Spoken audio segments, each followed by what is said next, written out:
Hey guys, it's Angel. So forever ago I made a video about the glitter burnishing technique and I always wanted to revisit it and use colored holo glitter, but like everything else in my life, it was forgotten. Until last week when Simply Nailogical made her glitter video.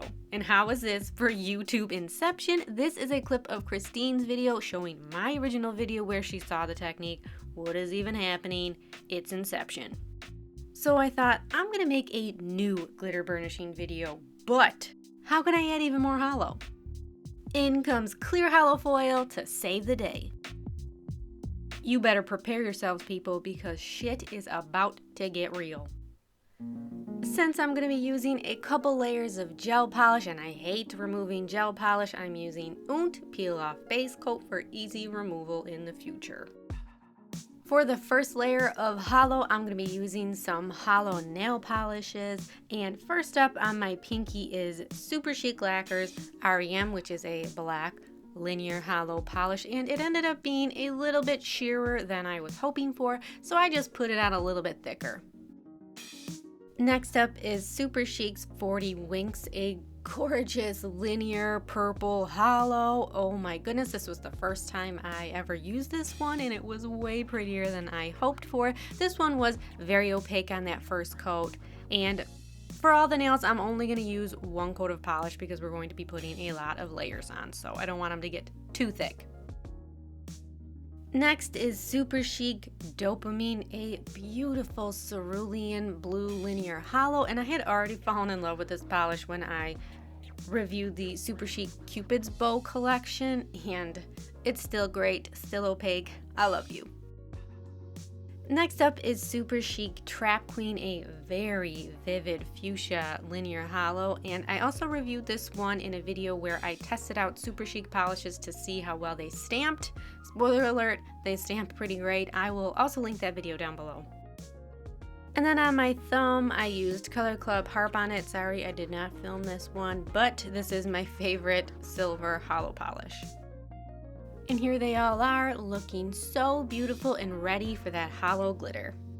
Like in my first video, I'm going to use Yellow Stopper because once dried, it tends to stay tacky for a little while, not forever, but it's long enough for things to stick to it, which normally probably wouldn't be a good thing, but for nail art, I can find a lot of uses for that. I used the new loose holo glitters from Twinkled Tea, and first up, the purple is Holo Bay. And then once you let the yellow stopper dry for about 10 minutes, you could take a little sponge eyeshadow applicator and then dip the sponge applicator into the holo glitter, and no one's watching you, so you can play in this as much as you want. I'm not going to stop you.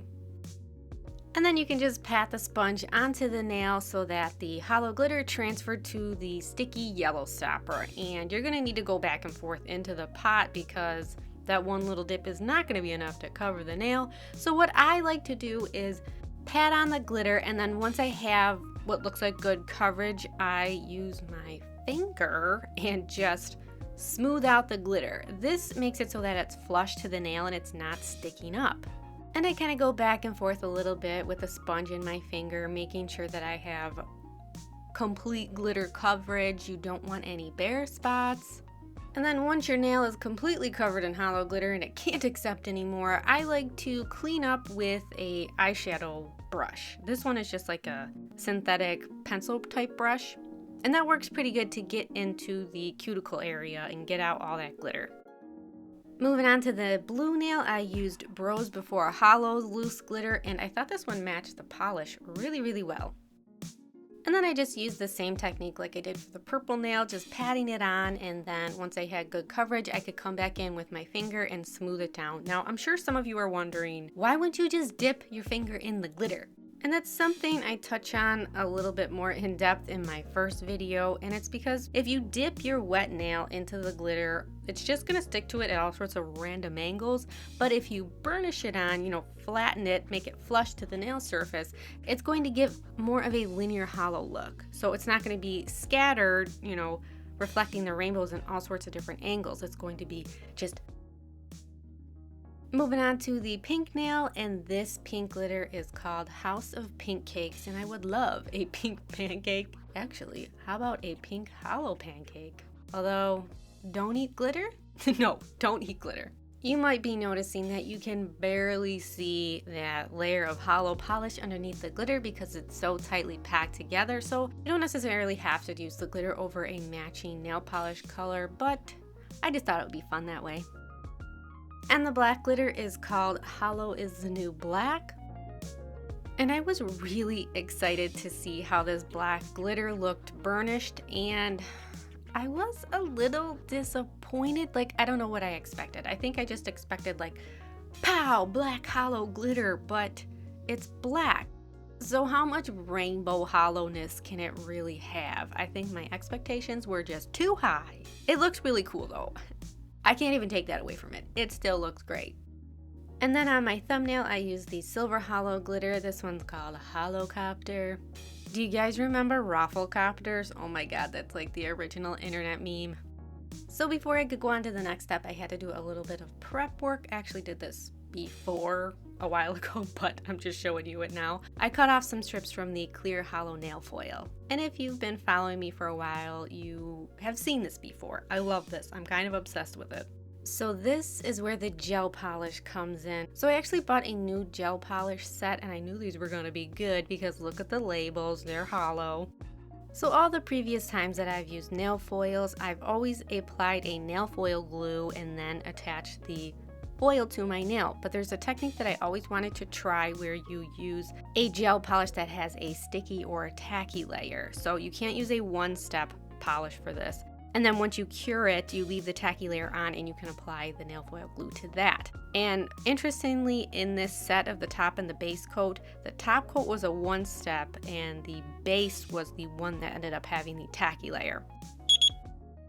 And to help apply the nail foil to my nail, I like to use a super sticky stamper. This one's from Winstonia. You can totally use your finger, but I don't know, I just like doing this. So now that I have my gel polish cured with the tacky layer still intact, I could lay the holo foil onto the nail, and then I kind of tapped it with my finger a little bit, grabbed my stamper and pushed it onto the nail. And voila! It sticks to the tacky layer. Now, as you can see, it's more of a broken glass type of pattern. You don't get complete coverage. At least I can't get complete coverage with this. Maybe if I used a different tacky gel polish, but I loved the way this looked. I thought it looked so pretty. But if you want a little bit more of the foil to transfer to your nail, you can reuse the same strip, but the tacky gel is sticking to the foil. So what I found is you gotta reuse a new portion of the foil. Like, don't stick the part that has the sticky layer on it onto the nail, otherwise it's going to kind of like muddy it up and make it kind of cloudy. And here is the foil transfer on the blue nail, and I did find that the blue nail looked a little bit more subtle. I don't know if it was just the color of the glitter or what, but it's still really pretty, just not as like pow in your face like the purple nail was. And like I mentioned before, you can reuse the same holo foil strip, just don't use the portion of the strip that has the tacky layer attached to it because it's going to make your nail cloudy. Trust me, I kind of messed up my thumb a little bit doing that. Here's the foil over the pink nail, and I felt like the pink showed a little bit stronger than over the blue, but not quite as strong as like it was with the purple. So I have a feeling that the darker the glitter, the more that holo is gonna pop off of it.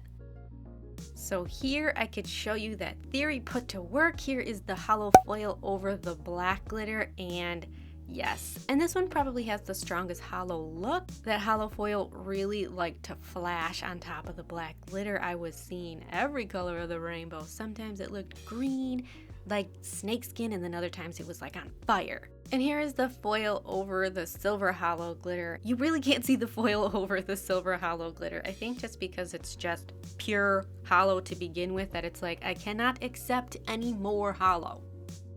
So once I had my nail foil attached to all the nails, I could add my final layer of gel polish top coat. And if you've watched nail foil videos before, you already know that nail foils just tend to work best with gel polish. If you top them with regular polish, it's gonna melt the foil and just take away that beautiful hollow look. And yes, I know some people find success with hollow nail foils using a water-based top coat and then topping it with a regular top coat, but I just haven't found much success doing that. I feel like the mani's just really fragile and tends to fall apart and doesn't wear very well, so I just prefer using gels with my nail foils. So that completes my 3 layers of Holo to the 3rd power video. I don't know, do you guys think this was too much Holo? Is there such a thing? I am still wearing these nails right now and I can't stop staring at them, especially in the sun. I'm sorry, I have this really crappy sun footage here and it was just blinding. There were just so many layers of Holo, my eyes can't focus. And I think my favorite nail ended up being the purple. I just think the hollow foil, it looks like it's on fire over that purple base. Oh my goodness, I'm in love with that purple nail. I would totally wear a full mani using this technique in all purple. I hope you guys enjoyed watching this video so much that you're gonna subscribe, you're gonna like, and you're gonna leave me a comment. I'm not desperate. And you can also follow me on Instagram, Snapchat, and Twitter at @twy_star. Thank you guys so much for watching, and I'll see you in my next video. Bye-bye.